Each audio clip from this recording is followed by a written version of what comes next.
창세기 1장 6절에서 8절. 하나님이 이르시되 물 가운데 궁창이 있어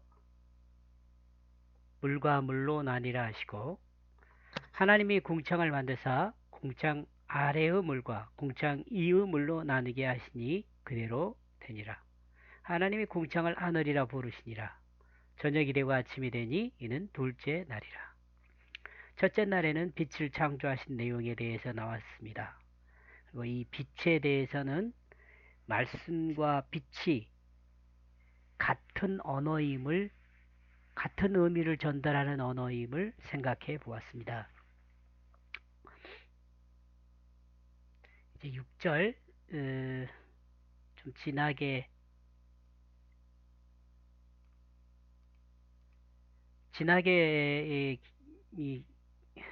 기록되어 있는 이 말씀은 제가 번역한 내용입니다. 그리고 그 하나님은 말하고 있다. 창공 가운데 물이 존재하라고. 그것은 나뉘어져 제 각각에게 물과 물로 존재하게 하고 있다.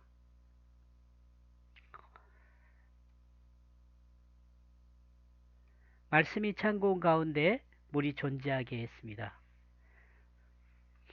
창공의 물들은 물과 물로 각각 존재하고 있습니다. 이는 창공의 수분으로 물이 존재한다는 말입니다.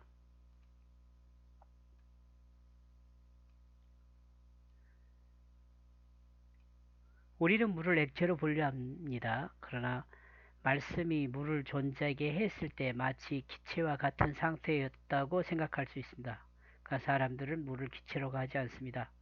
액체라고 합니다. 그러나 말씀이 물을 존재하게 할 때의 시작은 우리가 아는 상식인 물로 존재했습니다. 그러므로 각각의 물로 창공에 존재했습니다. 우리는 이 내용에 대해서 수분으로 공기 중에 존재하는 물을 생각해 볼 수 있습니다. 7절. 그리고 그 하나님 만들고 있다. 창공에서 나누어지게 만들었다. 창공 아래 위치한 물과 창공 위에 위치한 물로. 이라여 이와 같이 되었다. 말씀은 창공에 존재한 물을 나누게 했습니다. 창공 아래에 위치한 물과 창공 위에 위치한 물로 나뉘었습니다. 창공 아래 물은 땅에 존재하게 되었고, 창공 위에 존재하는 물은 구름으로 존재하고 있습니다. 그렇다고 창공에 각각 존재하는 물이 모두 이 둘로 나뉘는 것은 아닙니다. 하나님이 만든 바람과 기압의 이동에 따라 또는 그 압력에 따라 공기 중에 수분 함량은 달라질 수 있게 한 것입니다. 수분 함량이 달라지게 할 수 있었습니다.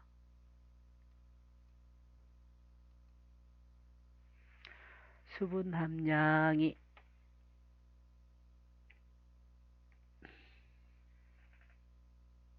아니네.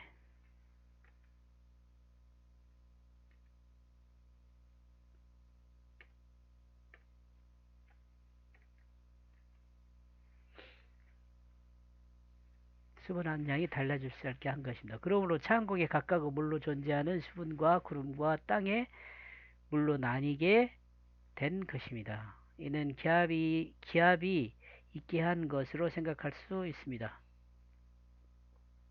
그러므로 또한 바람을 존재하게 한 것으로 생각해 볼 수 있습니다. 우리는 본문을 통해서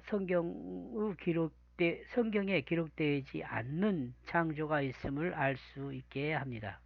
바람과 기압 등은 기록되어 있지 않지만 하나님의 말씀이 이를 존재하게 했음을 짐작하여 알 수 있게 합니다.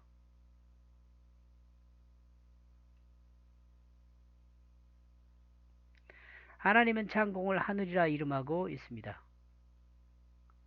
8절. 이리하여 그 하나님은 불렀다. 창공을 하늘이라고. 이리하여 저녁이 되어 아침이 되니 두 번째 날이다. 성경은 하늘을 복수로 정리합니다. 이렇게 볼 때 하늘 또한 하나가 아님을 알 수 있게 합니다. 하늘이 하나라는 것은 사람의 생각일 수 있습니다.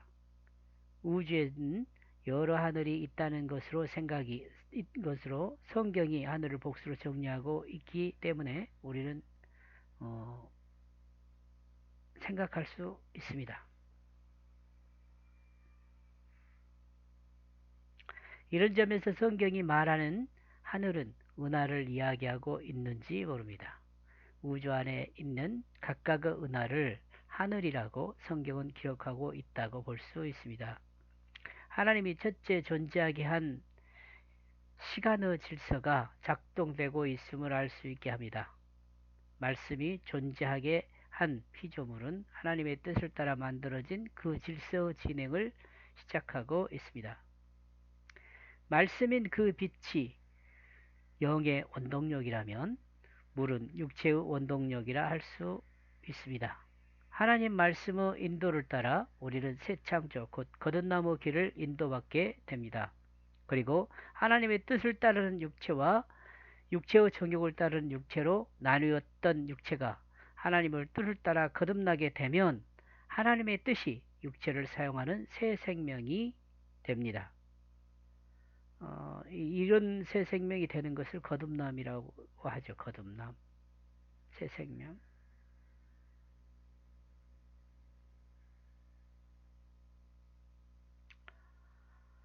6절 말씀을 요약하면 말씀은 창공에 물이 각각 존재하게 했다. 말씀은 창공에 물이 있게 하여 창공 위의 물과 창공 아래 물로 나누게 했다. 말씀은 둘째 날 창공을 하늘이라 불렀다. 창공. 이 내용의 6절에서 7, 8절까지의 내용의 중심은 물을 존재하게 하고 창공을 하늘이라 불렀다라고 정리해 봤습니다. 창세기 1장 1절에서 2절은 우주 창조의 시작을 드러내고 그 다음에 두 번째 3절에서 5절은 빛을 창조했고 둘째 날인 6절에서 8절은 물을 창조하고 하였습니다. 물을 창조했습니다. 빛을 창조한 것은 말씀을 의미하며 말씀, 물을 창조하는 것은 육체적 생명을 의미한다고 생각해 볼 수도 있겠습니다.